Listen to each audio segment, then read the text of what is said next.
नमस्कार, मी पंजाब डक। आज आहे 21 ऑगस्ट 2025 आणि या ठिकाणाहून मी माझ्या शेतामधून एक अंदाज खास करून कोल्हापूरच्या, सांगलीच्या आणि साताऱ्यात काढला आणि कर्नाटक बेळगावच्या शेतकऱ्यांसाठी देणार आहे। कारण की काय झालं, तिकडं पुरानं थैमान घातलंय। त्या कोल्हापूर, सांगली, सातारा, बेळगाव त्या सर्व शेतकऱ्याला सांगू इच्छितो की तुमच्यासाठी आनंदाची बातमी म्हणजे उद्यापासून तसं तर आजपासून सूर्यदर्शन होणार आहे आणि जवळपास सांगायचं झालं तर 26 ऑगस्ट पर्यंत म्हणजे 21, 22, 23, 24, 25, 26 पर्यंत हवामान कोरडं राहणार आहे। सूर्यदर्शन होणार आहे, ठिकठिकाणी सूर्यदर्शन घडणार आहे। कोल्हापूर जिल्ह्यात सूर्यदर्शन होणार आहे, सातारा जिल्ह्यात होणार आहे, कोकण पट्टीत देखील सूर्यदर्शन होणार आहे। त्याच्यानंतर सातारा, सांगली, बेळगाव, कर्नाटक तिकडं मंगसुळी तिकडल्या भागात देखील सूर्यदर्शन होणार आहे। म्हणून हा अंदाज लक्षात घ्यायचा। पावसाचा जोर ओसरणार आहे, आता पाऊस पडणार नाही। जर आता पाऊस लागून झाला तर परत पाणी येईल, म्हणून तुमच्यासाठी सांगतो की सध्या तरी पाऊस येणार नाही। म्हणून कोल्हापूरकरांसाठी खास करून आनंदाची बातमी। आणि ह्या 4 ते 5 दिवसामध्ये काय होणार आहे, पुराचा तुमचा पूर ओसरणार आहे, म्हणून हा अंदाज लक्षात घ्यायचा। आता आज आहे 21 ऑगस्ट 2025। आज खांदा माळण आणि उद्या बैलपोळ आहे।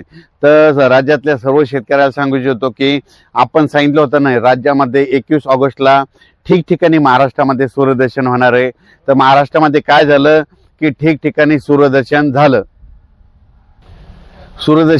पण तुम्हाला एक सांगू इच्छितो की आता मग राज्यात आता काय परिस्थिती राहणार, कारण की इतका पाऊस झाला, शेतकऱ्याचं खूप अतोनात नुकसान झालंय। म्हणजे सोयाबीनचं झालं, कापसाचं झालं, म्हणजे संपूर्ण पिकाचं झालं, सगळ्या शेतात काही खरडू गेले। पण शेतकऱ्याला सांगू इच्छितो की आता ना जवळपास मध्ये आज 21 तारखेपासून म्हणजे सुरुवातीला आपण काय करू की पूर्व विदर्भाकडे जाऊ, म्हणजे 21 पासून पूर्व पश्चिम मध्ये 6, 5, 11 जिल्ह्यामध्ये सांगतो की 21 ऑगस्ट, 22 ऑगस्ट आणि 23 ऑगस्टच्या दरम्यान म्हणजे भंडारा जिल्हा झालं, वर्धा जिल्हा झालं, नागपूर जिल्हा झालं, अमरावती जिल्हा झालं, अकोला जिल्हा, यवतमाळ जिल्हा, चंद्रपूर, त्याच्यानंतर अमरावती जिल्हा, बुलढाणा जिल्हा, वाशिम जिल्हा, हिंगोली जिल्हा आणि इकडे यवतमाळ जिल्हा। तर ह्या पट्ट्यातल्या शेतकऱ्याला सांगू इच्छितो की आणखीन 21, 22, 23 दुपारपर्यंत म्हणजे दुपारी 2-2:30 पर्यंत थोडं सूर्यदर्शन 3 दिवस होईल। पण काय होईल माहिती आहे का, दुपारी 3-4च्या नंतर पुन्हा रात्रीच्याला काय होईल, तुमच्या इकडे आणखीन 3 दिवस थोडं पावसाचं वातावरण आहे। खूप काही मोठं नाही, पण तुमच्या इकडे 3 दिवस आणखीन विदर्भामध्ये 6, 5, 11 जिल्ह्यामध्ये हा पाऊस पडणार आहे। म्हणून खास करून हा अंदाज विदर्भातल्या शेतकऱ्यांनी लक्षात घ्यायचा। म्हणजे परत एकदा सांगतो, बुलढाणा जिल्हा, अकोला जिल्हा, वाशिम जिल्हा, हिंगोली जिल्हा, त्याच्यानंतर यवतमाळ जिल्हा, चंद्रपूर जिल्हा, वर्धा, नागपूर, भंडारा, गोंदिया, चंद्रपूर म्हणजे या सगळ्या जिल्ह्यातल्या शेतकऱ्यांनी सांगायचं म्हणजे आज 21 ऑगस्ट, 22 ऑगस्ट आणि 23च्या दरम्यान 3 दिवस सूर्यदर्शन राहणार आहे। पण काय होईल, दुपारनंतर तुमच्या इकडे थोड्या सरी येणार आहेत, म्हणून हे लक्षात घ्यायचं। त्याच्यानंतर 24 ऑगस्ट आणि 25 आणि 26च्या दरम्यान चांगलं सूर्यदर्शन होईल, हे लक्षात घ्यायचं। पण तुम्हाला एक सांगू इच्छितो की तुमच्या म्हणजे पूर्व विदर्भामध्ये, पूर्व पश्चिम म्हणजे 6, 5, 11 जिल्ह्यामध्ये असा खूप काय असा पाऊस एकदम उघाड देणार नाही। म्हणून तुम्ही काय करायचं, जशी वेळ भेटेल तसं शेतीचे कामं करून घ्या। कारण की काय होणार आहे, 25 तारखेला काय होणार आहे, 25 ऑगस्टला लगेच पावसाला तुमच्या इकडे थोडी सुरुवात होणार आहे। 26ला ते पाऊस काय होणार आहे, त्याच्यानंतर म्हणजे अमरावती, अकोला, वर्धा, नागपूर, भंडारा, गोंदिया, चंद्रपूर, यवतमाळ, वाशिमकडे लगेच 26 तारखेला येणार आहे। म्हणजे बुलढाण्यापर्यंत ते 26 तारखेला येणार आहे। आणि 27 तारखेला परत तो पाऊस काय होणार आहे, मराठवाड्याकडे येणार आहे। म्हणजे 26-27ला मराठवाड्याकडे येणार आहे, 26-27 त्याच्यानंतर ते पुढे सरकार नाही। म्हणून विदर्भातल्या शेतकऱ्याला सांगू इच्छितो की खास करून तुमच्याकडं म्हणजे लय काय असं खूप मोठं असं सूर्यदर्शन नाही। तुम्ही काय करा, जशी दुपारपर्यंत वेळ भेटत असेल तर साचलेल्या ठिकाणी खताचं नियोजन करा, म्हणजे फवारण्यात देखील करू शकता, म्हणून हे अंदाज लक्षात घ्यायचा आहे। त्याच्यानंतर आता खास करून मराठवाड्याकडे सांगायचं झालं तर मराठवाड्यामध्ये हिंगोली जिल्हा, त्याच्यानंतर नांदेड जिल्हा, लातूर जिल्हा, बीड जिल्हा, परभणी जिल्हा, जालना जिल्हा, संभाजीनगर, धाराशिव तर या सर्व शेतकऱ्याला सांगू इच्छितो की तुम्ही काय करा, आजपासूनच म्हणजे आपल्या मराठवाड्याकडे म्हणजे 21 ऑगस्ट पासून म्हणजे आज खांदा मळणी दिवशीपासून दुपारपर्यंत सूर्यदर्शन होणार आहे मराठवाड्यात।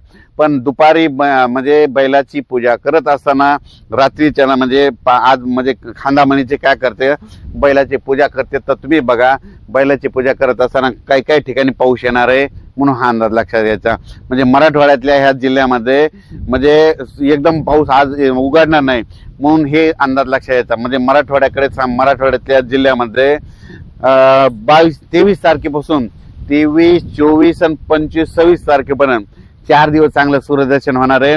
पण आता मात्र 21 आणि 22 नंतर दुपारपर्यंत सूर्यदर्शन राहील, पण त्याच्यानंतर काय होणार आहे की दुपारनंतर थोडा सरी येणार आहेत म्हणून हे अंदाज लक्षात द्यायचा। वारं देखील सुटणार आहे म्हणून हे लक्षात द्यायचं।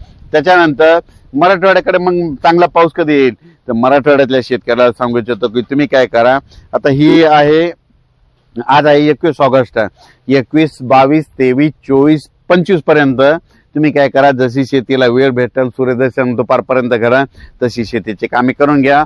त्याच्यानंतर काय होणार आहे 26 ऑगस्ट, 27 ऑगस्ट आणि 28 ऑगस्टच्या दरम्यान परत मराठवाड्याकडले म्हणजे मराठवाड्यातल्या जिल्ह्याचे नाव सांगतो, लातूर जिल्हा, नांदेड जिल्हा, परभणी जिल्हा, हिंगोली जिल्हा, बीड जिल्हा, जालना जिल्हा, संभाजीनगर, धाराशिव या जिल्ह्यामध्ये म्हणजे 26 ऑगस्ट, 27 ऑगस्ट, 28 ऑगस्टच्या दरम्यान परत पावसाचं वातावरण होणार आहे म्हणून हे मराठवाड्यातले अंदाज लक्षात घ्यायचा।